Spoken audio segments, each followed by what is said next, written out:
आज हम बात करते हैं हजरत बायजीत के बारे में। हजरत बायजीत का जन्म ईरान में बस्तानी शहर में उनका जन्म हुआ। हजरत बायजीत का बचपना मदरसे में गुजरा। माँ अक्सर दुआ करती थी कि मेरा बेटा से खुदा प्यार करे, मेरा बेटा खुदा के इतना करीब आ जाए कि वो अल्लाह वली बन जाए। ये एक माँ की सोच। अक्सर हमने कई सूफी औलिया करम की कहानी जब सुनते, ऐसी कहानी बहुत कम आती। बायजीत भी बचपन से ही जब माँ कुछ उनकी कहानी सुनाती तो बायजीत अपने माँ से सवाल करता, माँ जवाब देती। एक दिन मदरसा में बच्चों लोगों से जनाब ने कहा, अल्लाह नाम लिखो और घर जाकर भी यही लिखते रहो। तब बायजीत ने अपनी माँ से कहा, मैं अल्लाह को तो नहीं जानता हूँ, किस अल्लाह का नाम मैं लिख रहा हूँ। तब उनकी माँ के समझ में आ गया, मैंने तो यही चाहा कि अल्लाह मेरे बेटे से प्यार करे। अपनी माँ से बायजीत ने पूछा, अल्लाह मुझे मिलेगा? बायजीत की माँ ने यही कही, बेटा अल्लाह किसी को नहीं मिलते, अल्लाह किसी को नहीं मिला। क्योंकि माँ समझदार थी, एक वली की माँ थी। अपने बेटे को बहला फुसला कर उसका ध्यान कहीं और न लेकर गई। वो तो साफ साफ इस्लाम के मुताबिक कहने लगी, खुदा 7वें आसमान में रहता है और उसको पाना इतना आसान नहीं है। और जब इंसान इस दुनिया छोड़ देगा तब वो जन्नत में जाएगा तो अपने खुदा से मिल पाएगा। अब इस दुनिया में खुदा मिलना मुश्किल है, खुदा नहीं मिलेगा। क्योंकि मोहम्मद पैगंबर को भी खुदा नहीं मिला। जब मोहम्मद पैगंबर 7वें आसमान पे रूहानियत के जरिए जब वो पहुंचे तो उनको एक नूर नजर आया। बायजीत अपनी माँ से कह रहा कि मुझे खुदा को मिलना है। बायजीत की माँ ने तो यही कही, पैगंबर को खुदा नहीं मिल पाया तो बेटा तुझे कैसे मिलेगा? तो बायजीत ने सवाल किया, फिर जब खुदा मिल नहीं पाता तो खुदा का जिक्र क्यों करे? तो उस समय इस्लाम के मुताबिक बच्चों को एक तो डराया जाता या तो कोई आस दिलाई जाता। यहाँ पे उनकी माँ ने कही, बायजीत जैसा जनाब कहता है वैसा अगर तुम सुनते हो तो एक सवाब का काम है। अगर तुम नमाज पढ़ते हो, इस्लाम का पालन करते हो तो तुमको जन्नत हासिल होगी।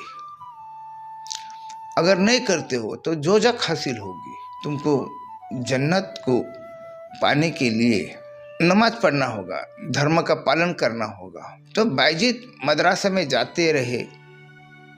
मदरसा में जब भी वो मौलवी से सुनते थे जो भी किस्से कहानी, तो वो उनके दिमाग में वो बैठ जाता और अपनी माँ से सवाल करने लगते।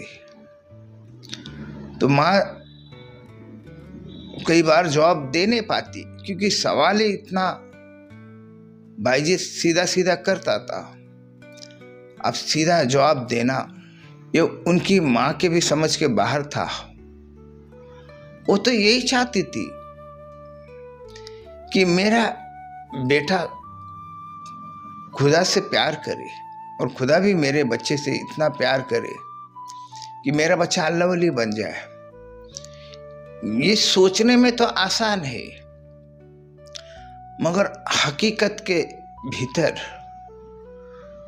कोई माँ बाप नहीं चाहते कि अपना बच्चा उसके लिए तरसे तड़पे, जिंदगी को फना कर दे। ये कोई नहीं चाहते, सभी ऐसे ही चाहते कि वो आसानी से मिल जाए। अब बायजीत की माँ भी यही चाहती थी, मगर मिलना तो मुश्किल था, असंभव। जब पैगंबर को खुदा मिलने पाया तो बायजीत को कहाँ से मिलेगा।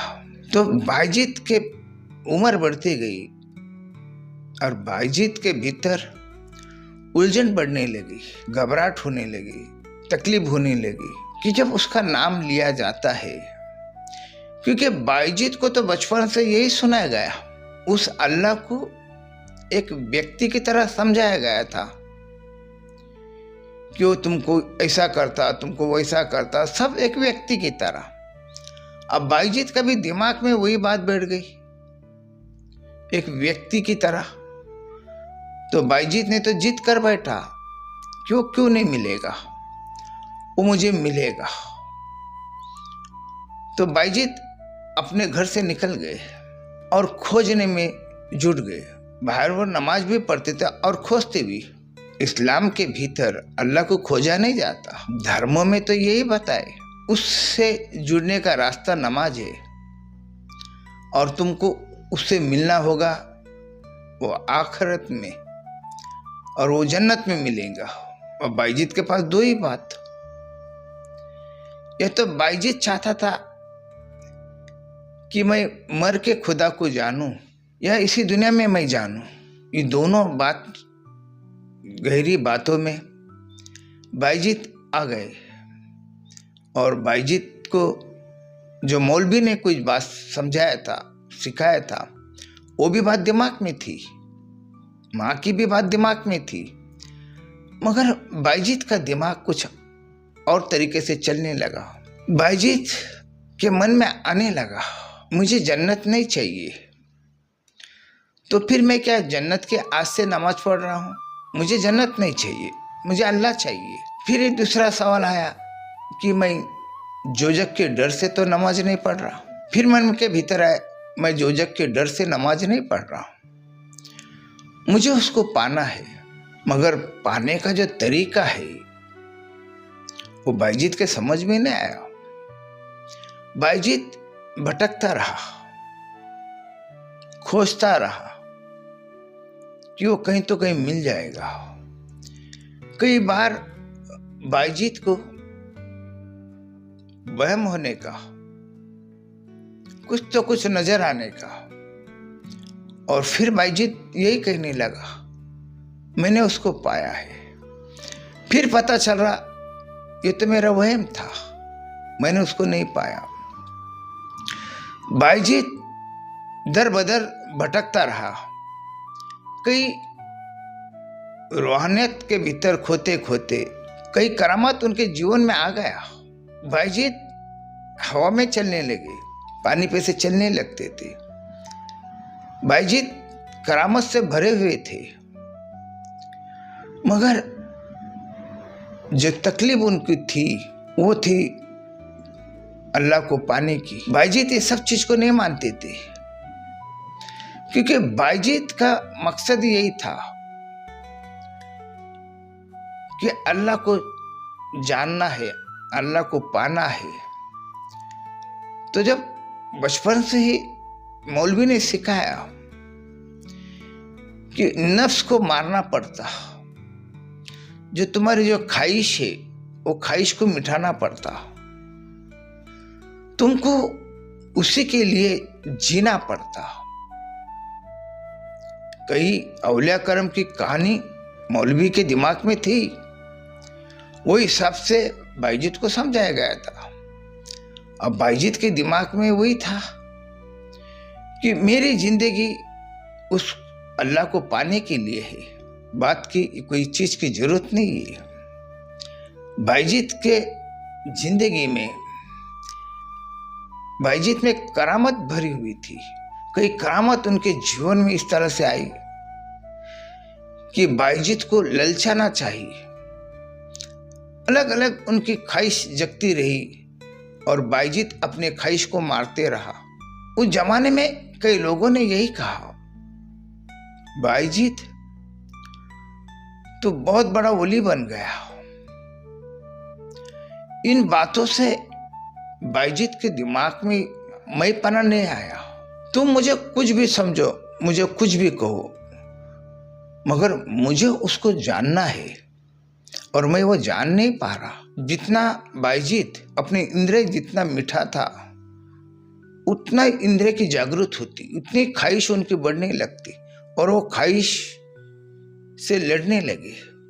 मुझे ये सब नहीं चाहिए, क्योंकि करामत जब बन जाती, इंसान करामत से जब भर जाता, तो उसके भीतर अलग अलग करिश्मे नजर आने लगते। कभी परी सामने आ जाएगी, कभी जन्नत की तरह बगीचा महसूस होगा, कभी खाना पीना सामने आ जाता। इस तरह से करामत के भीतर इंसान उलझने लगता,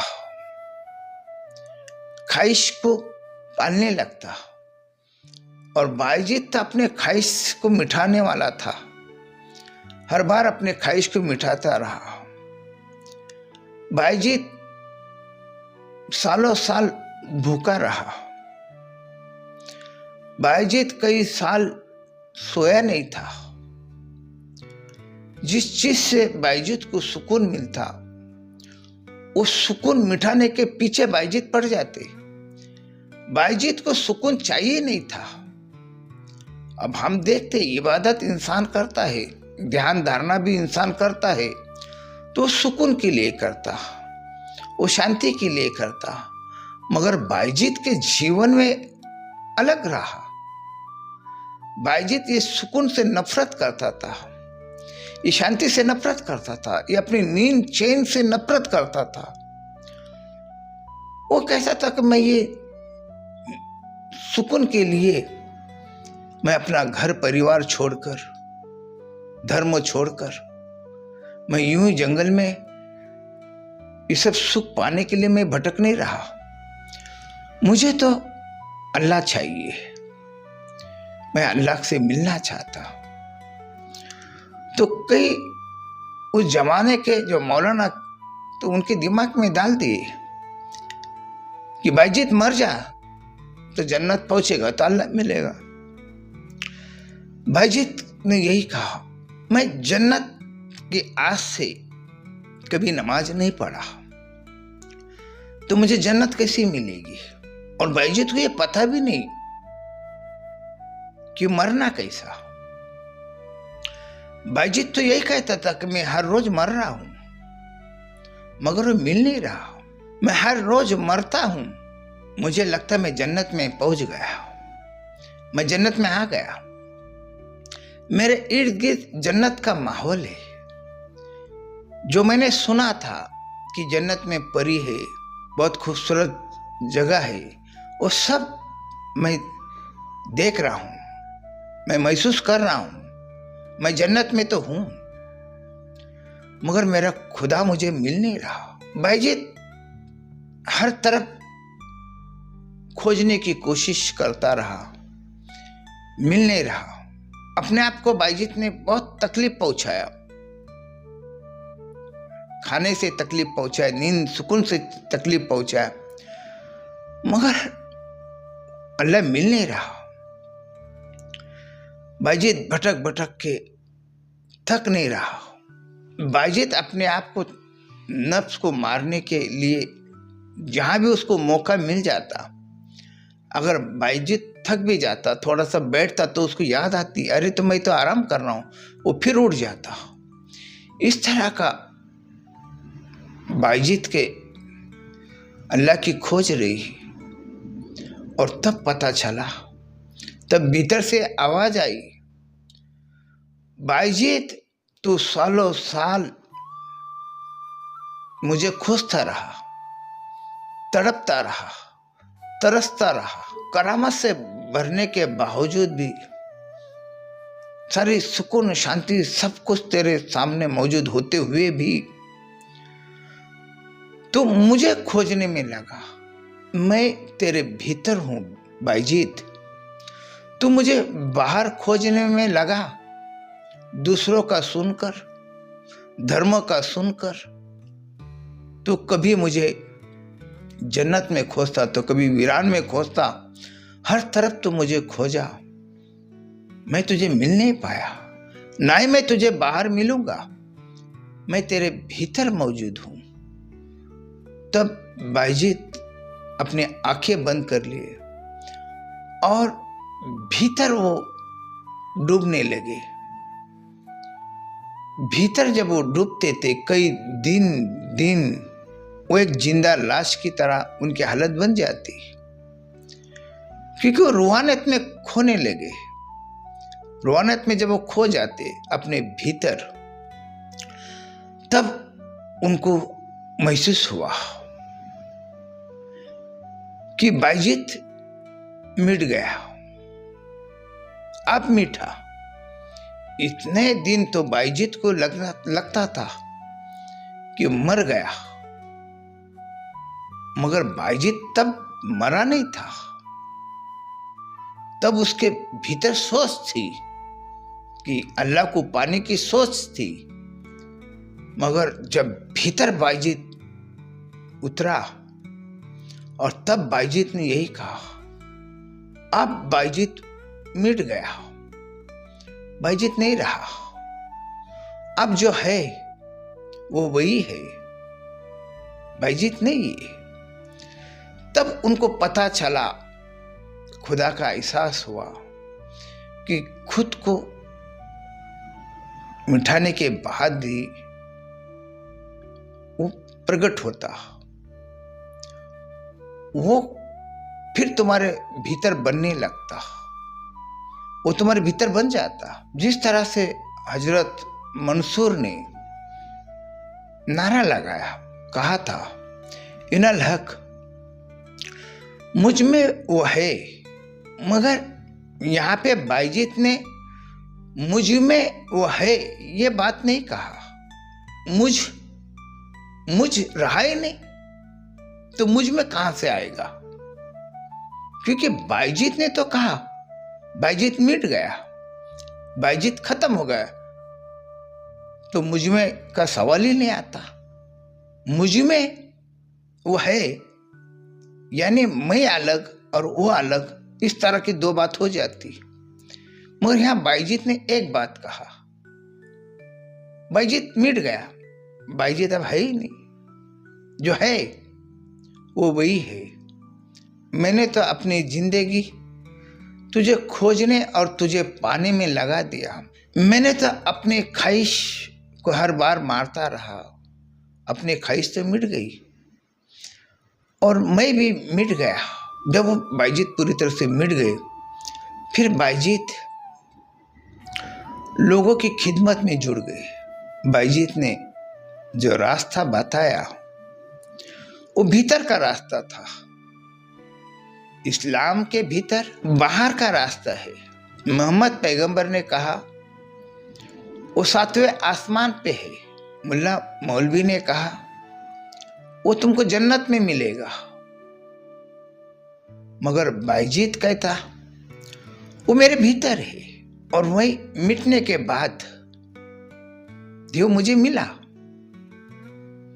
अब यहां पर मोहम्मद पैगंबर ने कहा कि मैंने उनको 7वें आसमान पे देखा, यानी उस समय मोहम्मद पैगंबर जब अल्लाह का नूर देखा तब मोहम्मद पैगंबर मौजूद थे। और मौलवी जो कहते हैं कि वो जन्नत में तुमको मिलेगा, यानी तुम भी जन्नत में मौजूद रहोगे और अल्लाह भी मौजूद रहेगा, तब तो मिलन होगा। मगर यहां पर बायजीत यही कहते कि बायजीत रहा नहीं, बायजीत खत्म हो गया। कौन बायजीत? किस बायजीत की बात कर रही तुम? बायजीत तो रहा ही नहीं। यहां बायजीत अपने आप को खुदा बता रहा, यही एक बायजीत की सच्चाई है। कई औलियों ने, साधु संतों ने अपने भीतर खोजते और भीतर खोजने से ही वो आज तक सबको मिला। बाहर खोजने से किसी को नहीं मिला। बुले शाह भी बाहर भटके रूहानियत के लिए, बाबा फरीद भी बाहर भटके, मगर जिसको भी मिला वो अपने भीतर मिला। किसी को मस्जिद में नहीं मिला, किसी को जन्नत में नहीं मिला। जिन सूफी फकीर की हम बात करते, उन्होंने यही कहा, वो मुझ में मौजूद है, मैं नहीं रहा, अब वही रहा। इस तरह की